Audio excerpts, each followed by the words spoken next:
হরে কৃষ্ণ ভক্তমণ্ডলী, আপনারা সবাই ভালো আছেন, রাধারানীর কৃপায় সুস্থ আছেন। তাহলে আজকে আমরা আলোচনা করব ভগবান শ্রীকৃষ্ণের মুখশ্রিত বাণী শ্রীমদ্ ভগবদ গীতা। সেই গীতায় ভগবান শ্রীকৃষ্ণ বলেছেন যে কোন শ্লোক পাঠ করলে আমাদের বিনষ্ট হবে না, মানে ভক্তের বিনষ্ট হবে না। সখা অর্জুনের কাছে তিনি আলাপন করেছে, সেটা নিয়ে আজকে আমাদের বিস্তারিত আলোচনা। তাহলে ভগবান শ্রীকৃষ্ণ আমাদের এত ভালোবেসেছেন, তাই না? তাই জন্যই তিনি কি রেখে গেছেন আমাদের কাছে? ভগবানের সেই হৃদয় অঙ্গ, সেই শ্রীমদ্ ভগবদ গীতা। সেটা পড়ার মতো সময় তো ভালো কথা মা, একটু সৎসঙ্গে যাওয়ার মতো আমাদের কৃপা হয় না, তাই না? কারণ আমরা এখন ব্যস্ততা, আমাদের সারাদিন শুধু ব্যস্ততা ব্যস্ততা আর ব্যস্ততা। কিন্তু মাগো, কলির যুগের মহামন্ত্র, তাই না? সেটা কি? হরের নাম হরের নাম হরের নাম কেবলম কলাই নাচতেবো নাচতেবো নাচতেবো গতির না থা। তাহলে গতি নেই কলিযুগে হরিনাম ছাড়া।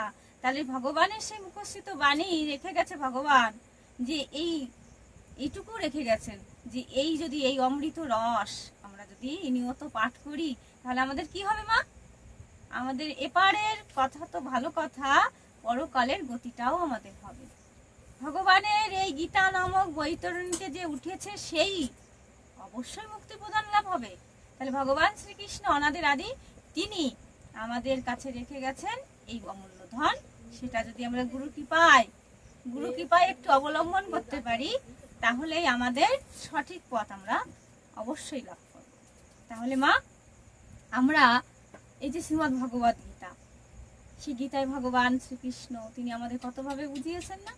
তাহলে আমরা সবাই জানি, গীতা সুগীতা কর্তব্য কিমন্য শাস্ত্র বিস্তরে যা স্বয়ং পদ্মনাভস্য মুখশ্রিত। মানে ভগবান শ্রীকৃষ্ণ বলছেন, গীতা সুগীতা কর্তব্য কিমন্য শাস্ত্র বিস্তরে যা স্বয়ং পদ্মনাভস্য মুখশ্রিত নিশ্চিত। ভগবান শ্রীকৃষ্ণের সেই মুখশ্রিত বাণী শ্রীমদ্ ভগবদ গীতা, এটা অবশ্যই আমাদের পাঠ করা কর্তব্য এবং ধর্মকে স্থাপন করতে হবে যুগে যুগে। আমাদের বংশ পরম্পরায় আমরা সর্বদাই গোবিন্দের ভক্ত, তাই তো মা? তাহলে আমাদের ভগবান তিনি এত ভালোবেসেছেন, গীতায় ভগবান শ্রীকৃষ্ণ 8টা জায়গায় প্রতিজ্ঞা করেছেন। 8টি শ্লোকে তিনি ভগবান আমাদের কাছে প্রতিজ্ঞা করেছেন। কত ভগবান শ্রীকৃষ্ণ গীতা উচ্চারণ করলে তার সদ্গীতা। তাহলে ভগবান বলছে অর্জুনকে, হে অর্জুন, আমি তোমায় উদ্দেশ্য করে বলছি না, পৃথিবীতে যত ভক্ত পশু পাখি কীট পতঙ্গ আমার এই মুখশ্রিত বাণী অবলম্বন করবে, তাদের আমি অনায়াসে আমার চরণে তাদের লাভ হবে, চরণ কৃপা তারা অবশ্যই পাবে। তাহলে এখানে আমরা এমন একটি অমূল্য রতন, মানে একটা শ্লোক আমরা আপনাদের সামনে তুলে ধরছি মাগো, আপনারা কৃপাপূর্বক এই বিরতি দর্শন করবেন। সেটা হচ্ছে কোন যোগ, কোন অধ্যায় আমরা বলছি? এটা হচ্ছে 9ম অধ্যায় 31 নম্বর শ্লোক।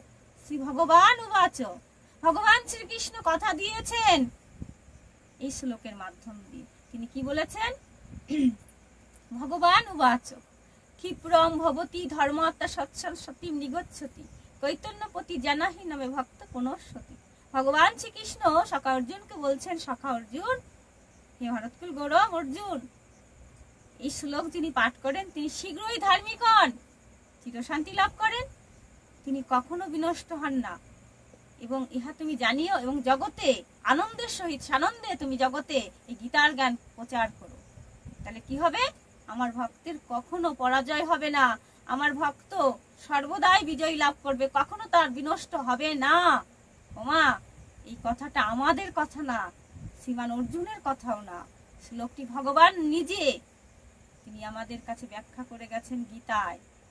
তাহলে আপনারা প্রতিনিয়ত পারলে, আপনারা যদি কোনো কঠিন কাজে লিপ্ত হন, ভগবানের কত শ্লোক, ভগবান 700 শ্লোক আমরা হৃদয়ঙ্গন করতে পারবো যদি ইচ্ছা করি, যদি গোবিন্দের কৃপা হয়। কিন্তু আপনারা এই শ্লোকটি নিত্য পাঠ করবেন মা, অবশ্যই।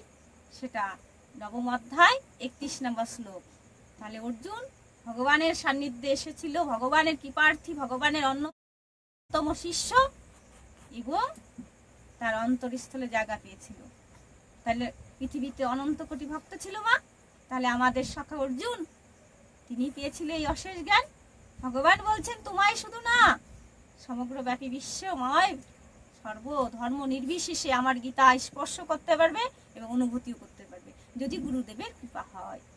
তাহলে মা অবশ্যই আপনারা নবম অধ্যায় 31 নম্বর শ্লোক পাঠ করবেন। আর শ্রীমান ভগবান তিনি আমাদের কৃপা করবেন, আর গীতা স্পর্শ করবেন, অনুভব করবেন, শ্রবণ করবেন এবং নিত্য গীতা পাঠে যাওয়ার চেষ্টা করবেন। সৎ গুরু আশ্রয় নিয়ে আপনারা গীতার এই কঠিন কঠিন শ্লোক হৃদয়ঙ্গন করতে পারবেন।